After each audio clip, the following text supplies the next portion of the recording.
Hello, ladies and gentlemen, and we are here at Paved Charlotte, not Dirt Charlotte this time, here with the Stirling Sim Racing Series, brought to you by Everyman's Bookshop. So a big thank you to Everyman's for putting on such a fantastic racing series here with Stirling Sim Racing.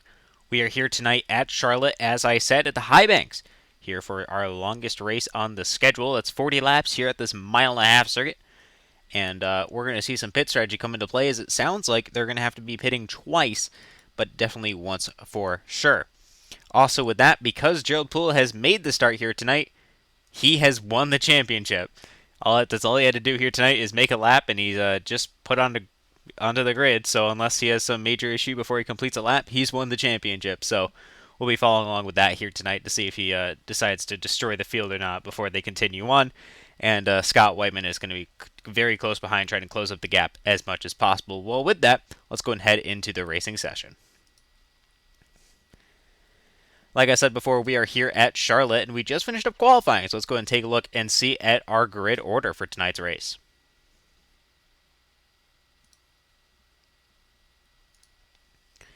Well, starting on pole position in the inside lane is going to be the number 25 of Chris Pierce with his Pierce Graphics Street Stock, and on his outside is going to be the number 3 of Gerald Poole. In the second row inside lane is going to be Bradley Berry, and then on his outside is going to be the 14 of Andrew Cowart. Bringing up in fifth position is going to be Jeffrey Whiteman. Then lastly in the field is going to be the number 21 of Scott Whiteman. 6 cars here tonight at Charlotte. We're going to be seeing a fantastic race with us here, and I think this is going to be a lot of strategy play. You got to make sure you balance out those tires and the gas and just know what to do. Struggling at a track like this is going to be essentially a death sentence when it comes to succeeding. And with this being the last race on the schedule, I think we're definitely going to have to see what these guys can do. With that, though, Chris Pierce is going to be starting on pole position. He's got the best starting car, so we'll see how he continues up. That's if his internet decides to hold up, as that's a little bit of a pop we saw there. So we'll see if he's going to be able to hold on to that. Scott Whiteman, like I said, is second in points there with his Everyman's Bookshop Ford Mustang Street Stock. So he's going to be trying to close up that gap. He's got to close up 26 points, but he can't do that here if Gerald Poole even starts. Well, with that, the pace car is now off. And here they go into the... almost wait for it. There it is. Restart zone and green flag, and away we go here at Charlotte to be onto a fantastic race. We're already starting off with 2 wide, no instant. Looking down, Scott is still maintaining out wide there in that outside lane as they head into turn number 1. Chris Pierce looking very clear. It looks like he's almost got a decent amount of lead ahead of him. Gerald Poole seems to be struggling a bit on that outside lane. Just doesn't have the car built up. He does not cut down on Barry there. That is going to be very close there in that 97 Marlboro machine. Gerald has to make up his mind whether he's going to chop his nose off or if he's going to try to pull down and stay running alongside Chris. But it looks like Chris is still having his internet issues, though. I hope he can get that sorted out. Otherwise, he will not get the points. And with that, we have completed our first lap here at Charlotte. Let's take a look at our pit board there. Well, our leaderboard there, brought to you by Pierce Graphics. So thank you, Pierce Graphics, for putting on a great overlay series for us. Below that, you can see our train of cars we got. And now this is where it becomes the drafting game. Who can draft the best and who can play out the strategy to their best interest to try to swerve around other people. Gerald Poole has won the most races this season and has absolutely dominated it. So seeing him kind of struggling right now, especially as he's losing time there to Bradley Berry, is very interesting, although he might be doing this intentionally to get a big old push, which will help them both. He's at 97. They have closed up a little bit to Chris there. I think that was kind of the idea, was to try to get as much of a push as possible so they can get what they need to get done. But as soon as you head down on the backstretch and you don't take the exact same line, you end up in a big heap of trouble. Heading through turns 3 and 4 now, you can see a little bit different of a banking, and you have to take the exit very carefully there There's a bit of a bump there on exit, and it looks like these guys are handling it quite well, and I know the setup for this is pretty forgiving, which is good, as it's very easy to spin out leaving turn number 4. You can see it a lot in the Cup cars. First step on the iRacing platform for an over racer, aside from Legends, that is the Street Stock. You get to make your choice. Street Stocks or Legends. And Street Stocks are certainly a lot of fun, and they can provide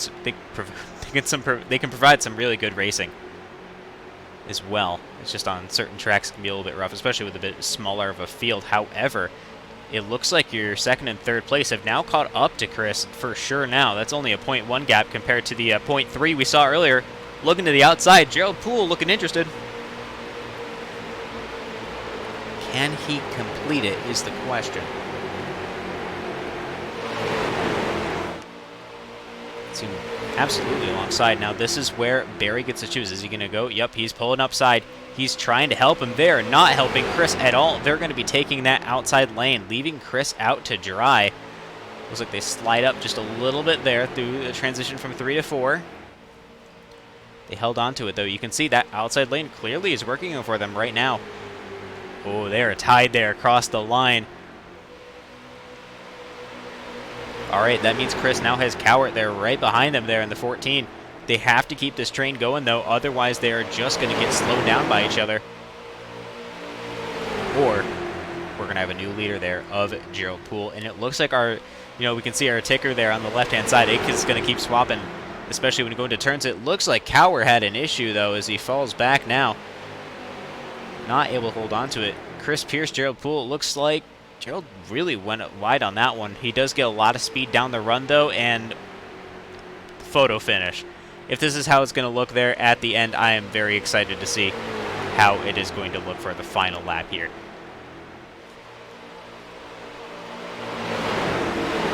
All these cars were given with 6 gallons of fuel. Yes, you heard me, 6. They have to make sure that they can complete as many laps as possible on those 6 gallons. Otherwise, we're going to run into some issues there, as it looks like Bradley Berry's looking to send it 3 wide. Looks to the center. He's there. Ooh, he's very close there to that rear quarter panel of the 3. That 97. Oh, slams the door on him there. Should say more chops the nose on him there for Gerald Poole, not letting him through that easily. Barry's still looking interested, though, to see if he can somehow take a center line and make things just that little bit more interesting, because it looks like Chris just rode that bottom just a little bit too much and got himself washed out. He's now fallen back into 4th, and Gerald Poole has taken the lead, getting a huge push there from that 97. Watch that rear end there on the transition from 3 to 4. We've seen it before. You've seen it here on this channel before. Cars, especially the street stocks, I should say, like to lose it in the middle of 3 and 4. Why? I don't know. But just something about the rear end doesn't hold up too well there. Keep an eye on that here throughout the night, because I think that is going to be playing into some of our race. Now, as we see a wide-angle shot of all of our cars on field, Gerald going to be trying to stick to the absolute bottom of the circuit to make something happen. However, he does have now Bradley Berry alongside. He's not going to make this easy for him. Oh, Gerald Poole slides up. Is not going to let him take the outside line easily. Coming down through the restart zone there, you can see it now as they cross the line. Oh, man, Bradley Berry got the lap led, but just barely. I'm telling you, we're probably going to have a photo finish here tonight, folks, as long as these guys have got their pit stops in order. But you can see there's a lot of pressure on Gerald Poole right now. If he makes a single mistake, he's going to lose positions just like Chris did. He's got to be mindful of that, especially as Bradley Berry is getting a great push right now there from Andrew Cowart. And he's got Chris Pierce right behind him, too. Ooh, collision there through 3 and 4. Gerald Poole slides up just a little bit there into Bradley Berry. Cowart down to the bottom. Bradley stuck to the outside. Chris is on the bottom, hoping to make something happen. Chris rides the bottom now into 3rd. He's got to hold on to it, though, if he wants to get around Cowart. Cowart now looking to the outside as Chris rides the bottom for the Pierce Graphics machine. Scott Whiteman and Brad Whiteman just looking at the rear, hoping to see if they can take advantage of something, but just hanging back in the meantime. Like sharks, those two are, I think, right now. Just waiting for any kind of mistake and are just going to dive bomb the inside, and they're going to have it. Chris now looking very close there on the bottom. It looks like Gerald Poole is having some grip issues going through turns 3 and 4. We see now that is going to be Andrew Cowart on the bottom, hoping to get around through. 97 of Bradley Berry currently has third position, though he's caught back up. This is getting some pretty intense racing right now here out of these street stocks as we are on lap number 11 of 40 here at our great race.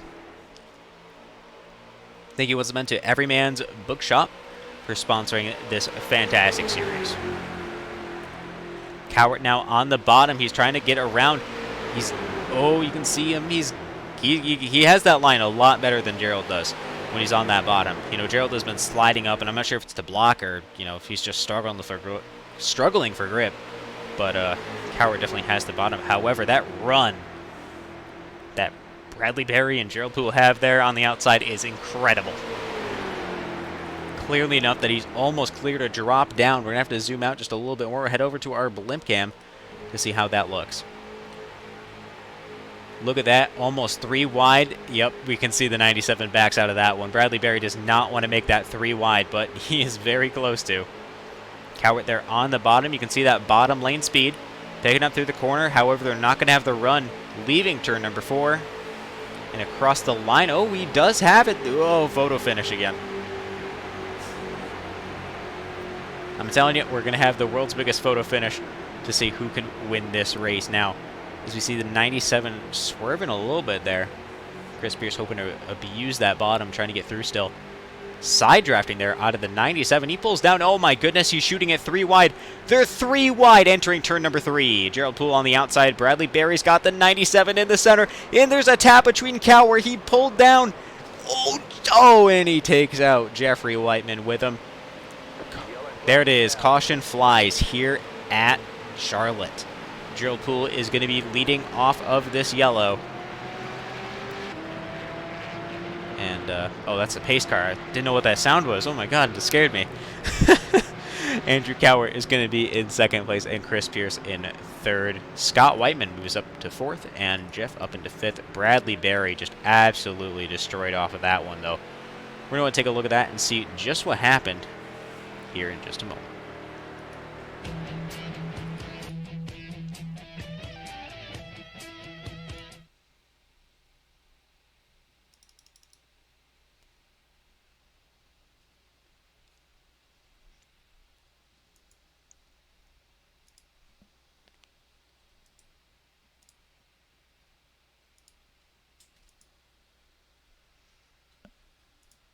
We saw the 3 wide action, but I don't think that it showed it quite well enough to see what entirely was going on. So we're going to head and take a look at the inside view here of Chris Pierce, on board courtesy of Fork Loke Media, to see just what happened from his perspective.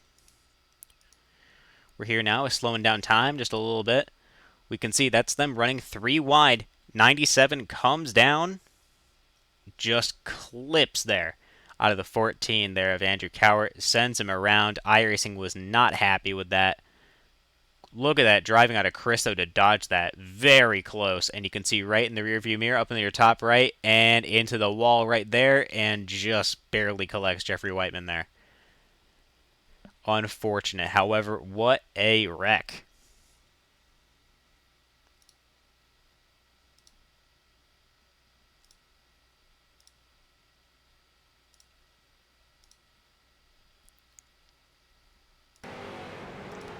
Well, with that, we are going back to live, and they've just completed some pit stops, and Chris Pierce is going to be leading off of the pit stops. Scott Whiteman is going to be running in second off that. Cowart in third. Jeffrey in fourth. Everybody filled up on fuel at this point, trying to make as long of a dash to the finish as possible. I don't know if they're going to be able to get it, though. That is going to be a tight fuel window. So we're going to see what they're going to be able to do here tonight, here at the Stirling Sim Street Stock Series. Thank you very much once again to Everyman's Bookshop for sponsoring this fantastic racing series we've had here, and the great racing that you've seen so far here tonight.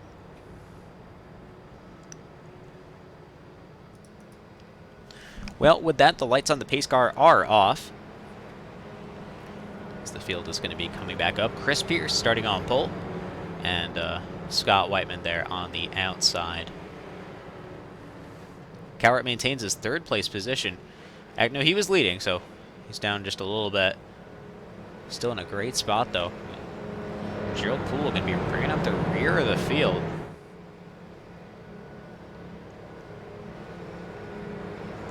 He's got the collected of the 97 there right by him. It looks like the number 63 was able to get some of that damage repaired, so he should be in a better spot after that wreck, because that was a, you know, it didn't look too bad, but it still was pretty heavily damaged, and it looks like the 97 was able to take a fast repair as well. All these guys are just out here to have fun, though. There's no, you know, animosity, I think, between these guys. They're just trying to make the racing interesting and very intense, and they've definitely been succeeding at that. But as we've seen with that, you can see just what happens. And now, as we are going to be exiting turn number 4 in just a moment there, the iRacing.com pace car will pull off, and we're going to be good to green.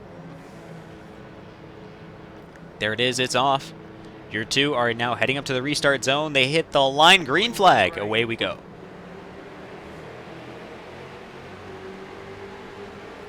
Chris Pierce gets a fantastic start there on Scott Whiteman, who does not dive down to the bottom either. He's not going to make this interesting off the start. It looks like Jeffrey Whiteman is going to stay looking high, though. He's going to be putting a block there on Gerald Poole. Bradley Berry gets around, though. Scott Whiteman now falls into third. Andrew Cower is going to be shooting up there on that bottom, trying to get something done. And it looks like Bradley Berry has his foot to the floor there in that 97 Marlboro Street Stock. He is flying as he almost sends it 3 wide again. Man is braver than I. That is a move to attempt, especially after you just got in an accident from shooting it 3 wide. Chris Pierce does have the lead, though, and by a pretty significant margin at this point. However, he can't get too happy with running away quite yet, as we saw a skim at the bottom there on that blue line of the 97. This is not a super speedway. You can, if, well, technically, go below that blue line if you need to get somewhere. However, it is not recommended, because you can see what happens when these guys do. The rear end wants to kick out even more than it already does there, and that's a big problem, especially in turns 3 and 4. And right now, this is going to be the battle for second. Andrew Cowart has it, though, and Scott Whiteman running in third. Scott looking down low, though. Don't think he can get it quite yet, but he's definitely going to be trying anything he can to get there.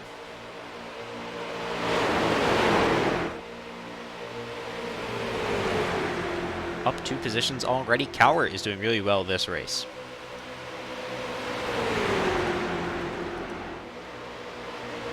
See the speed of those things as they're running through there. I mean, they're street stocks. They're not, the cup cars, but they still move. They're on their way. And Cowart's already closed up that gap and is now going to be riding the bottom as Chris Pierce stays up high. Trying not to get in trouble there. Very close there with Gerald Poole into the wall almost. He's got to be careful of that. He doesn't want to get any kind of aero damage, because it is a death sentence here in the street stocks if you have some aero damage. At least at Charlotte it is, where it's a big drafting deal. Poole now looking. Oh, he peaked. He peaked there for that middle line. He's not going to take it, though. He's going to stick up high with Chris. But I think he's a little bit nervous to push Chris right now, who keeps popping in and out. I know Chris is on his, I think he's on college Wi-Fi at this point, so that would explain why he's having some issues there. As it looks like, oh, skim of the wall there for Bradley Berry. Nope, Gerald Poole is Bradley Berry's looking to the center. Cowart slides up in the Berry. Stays down low.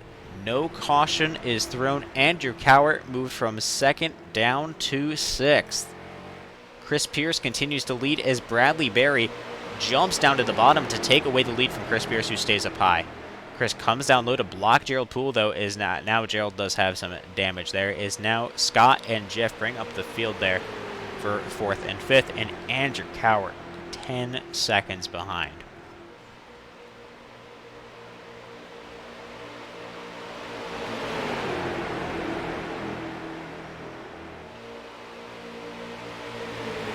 Just over halfway in this race. Already got some interesting drama playing up. We're going to see if there's going to be a caution, which is going to allow Cowart to catch back up. Chris is sticking to that high side for right now. Seems rather interested in it, or he's trying to be real courteous because he knows of his current internet situation. It's not going to stop him from racing Gerald Poole there, though. He's getting very close. You can see they're running through the quad oval. That Gerald Poole has that car a lot more in tune than he does in the outside lane there, especially on the exit there of the second part of the quad oval. He just struggles.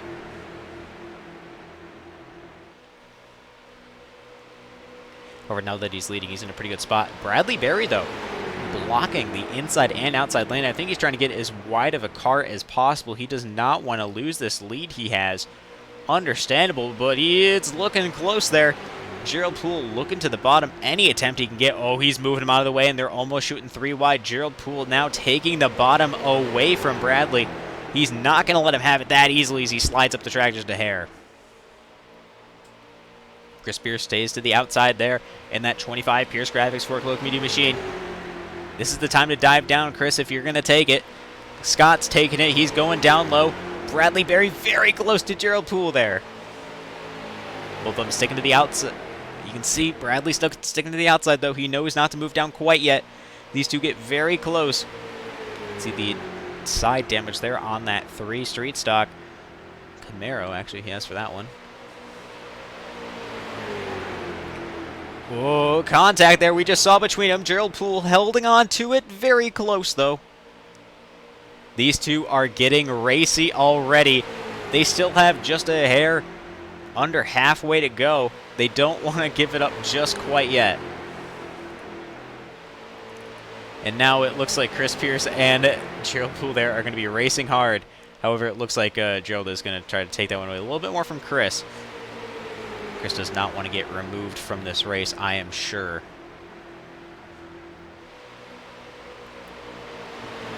You know, one of the biggest things as a driver that you can see at a track like Charlotte here in the street stocks especially is how scary that quad oval is. It is just something else when you're running through the quad oval and you have someone on your outside and you're getting pressured from behind and you have to be careful of what's going on in front so you don't get brake checked. It is something. We're going to follow along here with Scott Whiteman there in his Everyman's Bookshop. Number 21 Ford Mustang to see what exactly that is like. Not quite as intense as some of our guys up there, but I want to make sure we have a nice, reliable camera view. Here's our onboard courtesy of Forklift Media riding that bottom that you can see. Here are the tires trying to screech out from underneath them. Still got a good handle on it, though.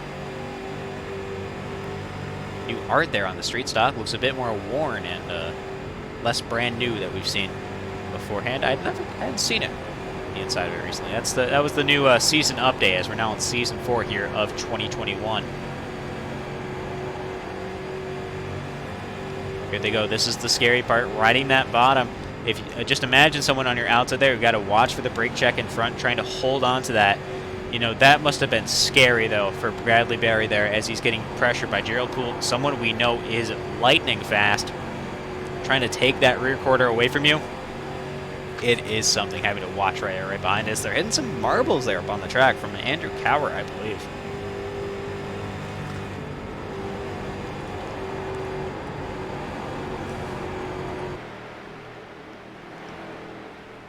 Here those I think it's 350 cubic inch V8 crate engines running. That's what they are for sure, Chevrolet crate engines.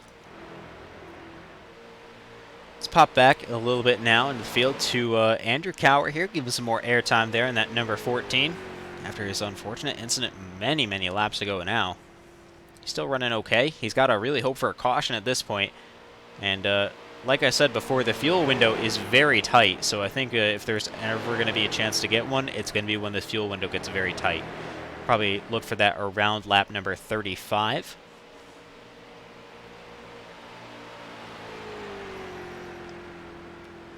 As Bradley Berry has a dominating lead here at Charlotte.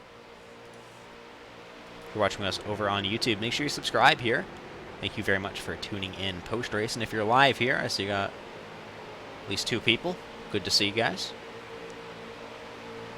So you can see just the kind of gap there that the 97 has. Popping back now over to Gerald Poole so he can get 3 cars in one shot.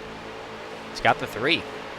He's already won the championship, so we're going to make sure we give him a nice post-race interview no matter where he finishes. See how he's done here at the Stirling Sim Street Stock Series. It has been both oval and asphalt. Got to see that, especially the Charlotte one. That was an intense race there with those dirt street stocks. Lanier here in these normal street stocks is pretty good as well because it was so tight. I mean, we've seen some really good racing here with this series, so it's good to see these guys continuing to go on and put on a good show for everybody.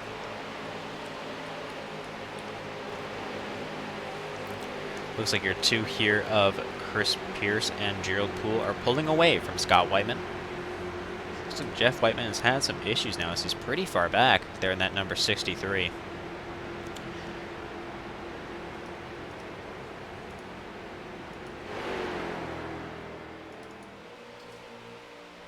Down the backstretch, these guys go. Trying to stay up in the draft has been a big thing for these guys. You got to make sure you do it just right.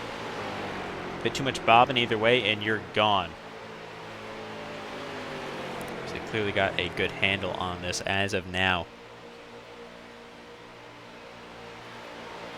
I want to see how Gerald Poole does at the inside of this. We've seen his domination this season so far. Multiple race wins and being a top contender every week. Pop into that inside view. On board, courtesy of Forklift Media once again here, the number 3 of Gerald Poole. Keep in mind that he's got a big black number 25, Chris Pierce, right behind him. He's got to be careful. And wow, you can hear the tires screech through 3 and 4, especially in that center. Chopping the blue line there to make sure Chris doesn't get it.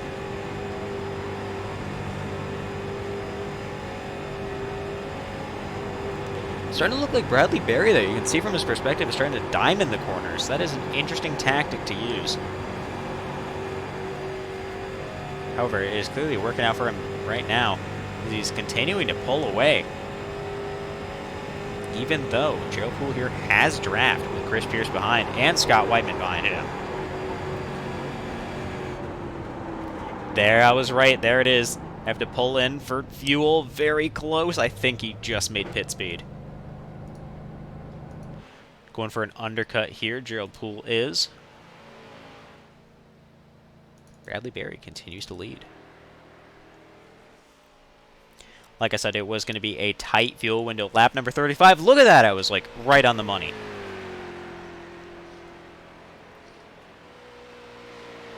I imagine we're going to see Bradley come in this time or next. That slowing down tells me it's this time. Yep. Bradley Berry this time, he just didn't have enough fuel. He's in. Chris Pierce, he's still racing hard. He and Scott Whiteman stay out another lap. They're going to lose. No, they're not going to lose any time on these guys. If they have enough fuel to make it to the end, they're set. However, the question is, do they? And in a situation like this, you never know. See everybody in the field right now heading down. Berry, Whiteman, Cowart. These are your only 2 guys right now who have not gone in. Got 6 cars. Got 4 of them in. Chris and Scott looking a little bit slower though. This time by, they're continuing to stay out. Did they calculate their fuel just right? Under that caution, they go in that 1 extra lap. Couldn't have, because Chris started in the lead. Some kind of masterful strategy here that their big brain play. It's too much for my broadcaster brain to understand. These racers are wired different, I'll tell you that. So whatever strategy play they made is currently working so far. Maybe they're sticking out as long as possible because they know that, tires don't mean anything. Or at least not enough. I mean, you can't change your tires here at the street stocks in a reasonable amount of time. So they're not going to get tires. They're just going to go in. And maybe they're hoping to, get as much out as possible. Scott Whiteman now looks to the outside of Chris Pierce. Scott is almost looking like he's going to take the position. We're going to go ahead and zoom out so we can get a good perspective of that. Scott has the position. He took the position away from Chris Pierce, who is slowing down. I think Chris might be out of gas with the gap that is now being created there as Scott Whiteman pulls away with the lead. He's still got fuel now. Drives by pit road again. Chris Pierce apparently does too. Just slowed down a lot there. Interesting choice. Anyway, there it is. That's the final lap. These guys had enough fuel to make it to the end. That is a strategy call and a half. They timed that perfectly. Scott Whiteman and Chris Pierce are your guys not having to go in, and they're going to get it. And now as we ride through turn number 3, just has to make sure he holds on to it there through 4. He does. He's got it under control. Just now ride it through the quad oval.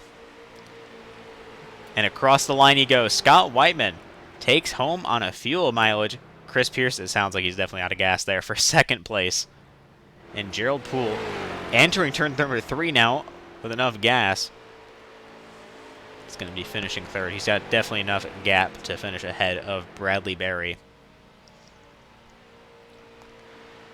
There's your champion across the line. Bradley Berry now catching up as well. And across the line he goes as well. And here, oh, we'll get Andrew Cower in there in too. There's your top 5 across the line.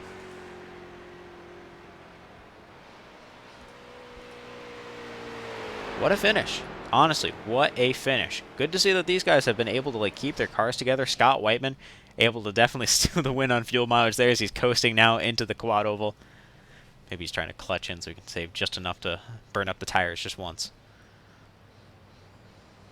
Yeah, looks like to be the case as Gerald Poole drives on by, going to be completing up his victory lap there for the championship. As Scott Whiteman wins the race. Any burn of the tires? Nope. Doesn't have the fuel for it, I don't think. We follow along with Gerald Poole here, your season champion. Let's see. Gerald is not over in our race chat.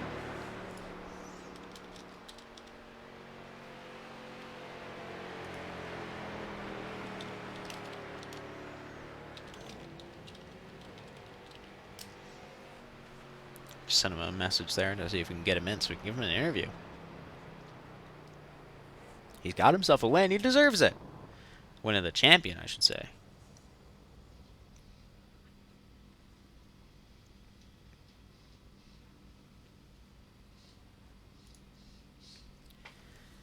Like I said, though, a great race win there accomplished by Gerald. No, Gerald Wood. He's won so many times, I keep thinking he won the race. He did not. Gerald Poole won the championship. Scott Whiteman won the race. It's going to be a tight points battle there, although with how close they are, Gerald Poole definitely took home the championship. However, close there for Scott Whiteman as he's going to be finishing second, only a few points behind. Looks like he is still not hopped up into our chat yet. Oh, there he is. Gerald, it's open the booth. Do you read me? 10-4. You just got yourself a championship win. How are you feeling? I mean, great. This was such a great series all year. I mean, the going back from the dirt to the asphalt in these cars, they're a lot of fun, if you spend any time in them, and this is a great environment to do it. I knew somebody on that, after that caution, that last restart, I knew somebody was going to figure out the fuel thing and do it, but I got a little greedy after a bad pit stop, so I had to make that stop. But hey, I'll take the third and the championship. Been a great year. I want to thank Scott and all you guys for what you do, broadcasting and everything. Just really been a good one. Can't wait for next season. Honestly, I'm excited for next season too, especially with the kind of raciness we saw here, especially at Charlotte. I mean, you guys were side by side for so many laps. Oh yeah, I mean, we were banging doors, and things were happening, and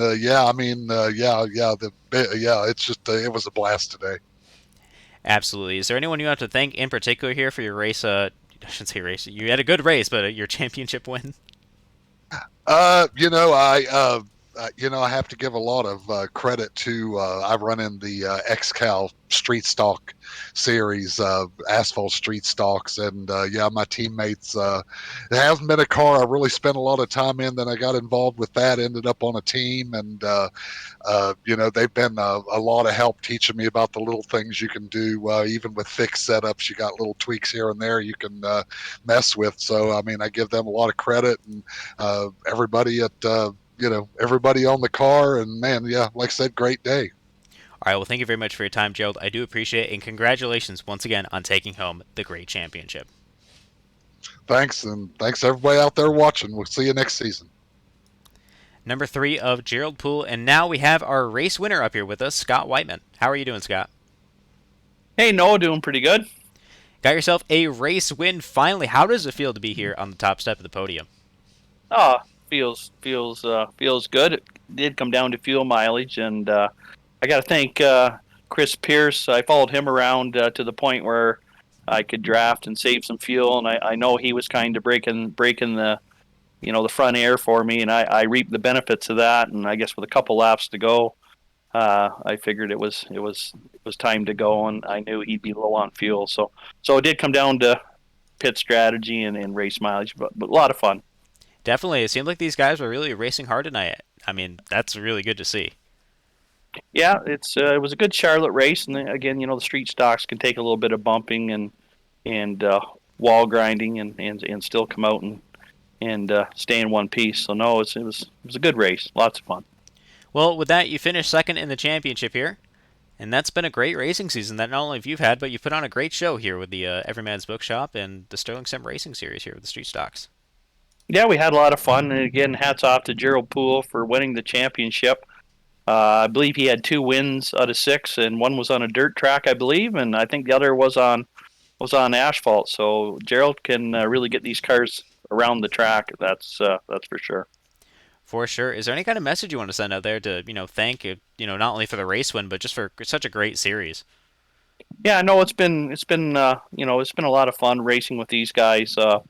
Again, our main goal is clean, competitive, respectful racing, and have fun at the same time. And I do think you can have that. It doesn't have to be win at all costs, and that's really what we're here for. And most of these racers, I believe, race out of the senior circuit as well, and that's kind of what the senior circuit's all about too. Is just getting together and everybody wants to win. Nobody starts a race wanting to lose, but again, it's that clean, competitive racing that makes it fun, and it gives you a lot of green flag laps too, right? So. Just some other people we like sponsor certainly, or sorry, thank would be our sponsor, Everyman's Bookstore, for sponsoring the series, and of course yourself doing a great job on broadcasting, and as well as Chris Pierce. He raced tonight, but he was also on occasion our race controller. So everybody done a great job, and certainly looking forward to next season. All right, well, with that, we're going to be concluding the end of our series.